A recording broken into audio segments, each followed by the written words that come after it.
Morganne has always wanted to see a storm.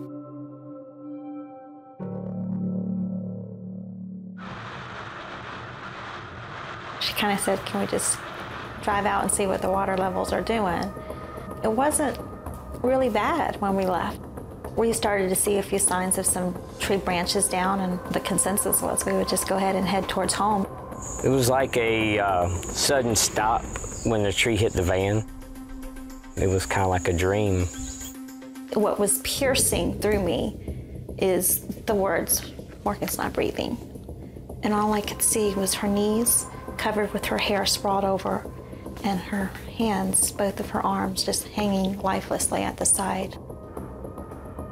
Her dad, and he puts his hands through, the window, and he puts his hands underneath her chin, and he just gently lifts it up. Her tongue kind of came out of her mouth, and her eyes started to like a seizure a little bit, roll a little bit. But there was no expression in her eyes at all. She wasn't making any contact. There's no recognition, but she started to breathe. She started to breathe. And we just kept praying. As soon as the response team came, we left the side of the van as they were coming in with the board. And I was praying the whole time. I don't know if anyone thought I was in my right mind at that time, but I kept asking my baby, Jesus, help my baby. They brought Morganne back into the emergency room, and they were telling us that it was critical. The next thing I know, we were upstairs in the surgery room, the pre-op.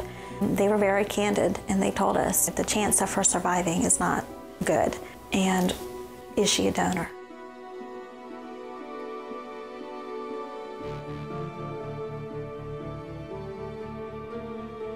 It was really hard to walk into the room and to see her. She had tubes coming out the back of her skull and a round device about this big that was capturing the drain of the blood and the fluid that was still coming out. And her dad had gone to one of the rooms to sleep, and when he came back, and I remember him saying, is Morganne awake? And she opened her eyes. She kind of turned her head towards him. He came over there and he just kind of bent down and kissed her. Says, I love you. And she nodded her head, just grabbed his hand.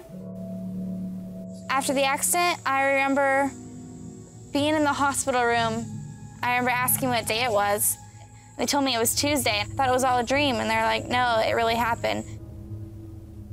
She was in therapy for about a week.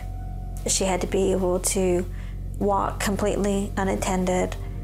It was really hard because I stood up, and the moment I would stand up, it's kind of like you're spinning around in a circle 100 times, and you stop. You're like really dazed. That's how I was. So it was a long process, but once I got to leave, I was so excited, so happy to go. And after 13 days, she was able to walk out of the hospital on her own 2 feet. As far as school goes, we had to have a team study meeting because the school would not allow her to come back to school while she had to wear the helmet and didn't have the bone in for protection.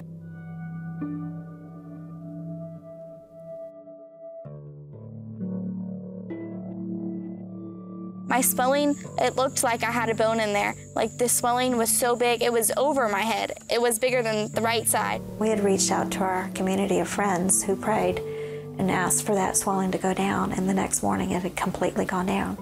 So when she went to have the staples removed, they agreed it was wonderful and she'd be able to have the surgery.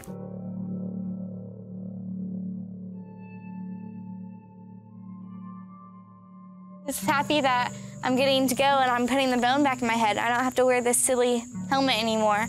And that helmet was kind of like a symbol of that, you're not independent. You have to wear this wherever you go. When they wheeled her out and we got to see her for the first time, she was so swollen. Her eyes were shut, swollen because she couldn't open them. Her face kind of disappeared in the swellingness of everything. It was very intense. And her pain level was so much more than the first time.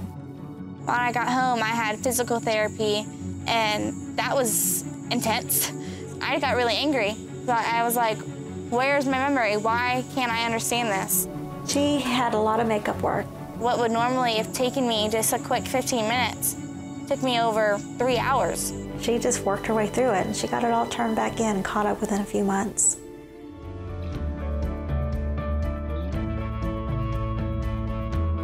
To have her finally graduate, it was hard.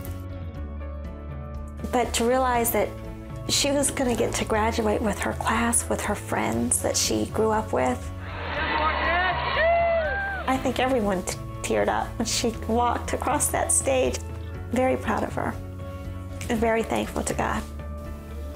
I am completely 100% recovered now. I have short hair, and if you pull around, you can kind of see a scar, and if you feel around, you can feel the screws, but I don't get those headaches anymore. My memory's fine. This was the hardest thing I've ever went through in my whole life,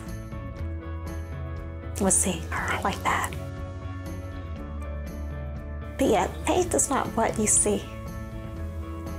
It's not what you feel. Real faith is being completely convinced and absolutely certain that God's word is true.